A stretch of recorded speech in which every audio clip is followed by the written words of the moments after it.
When people are looking for an attorney, I really think they need to look for someone they feel comfortable with.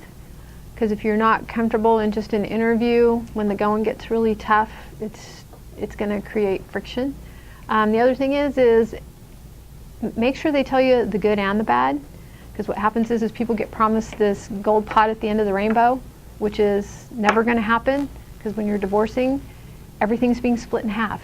You can't have a big pot at the end of the rainbow. It's 50-50. That just is what it is. And if they're not going to tell you not only the good parts of your case, but the bad parts of your case, you're probably in trouble.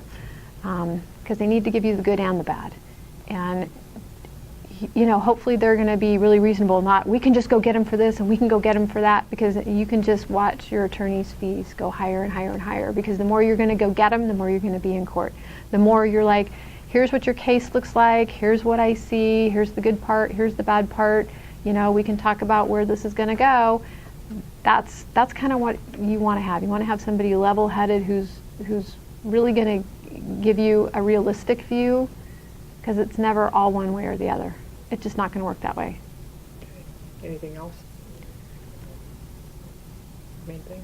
Those are the main things. Those are the main things, really, is to just, you know, be really forthright with you. I mean, some people look at me and they're all crestfallen. It's because, you know, it's like, you know, I'm not going to just give you all the good stuff. I'm going to give you what the good part of your case is and what the bad part is, because I'm not going to promise you something that I know I can't get you. Have you had any cases where somebody went to an attorney that promised the moon and the stars, and then they came over to you?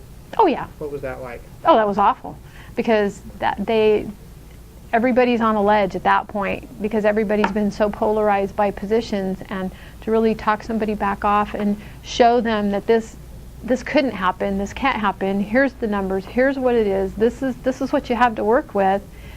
It's really hard to bring them back off that ledge, and then get the other side to come back off the ledge, because once you pushed everybody to those far corners, it's really hard to start trying to bring them back. Good.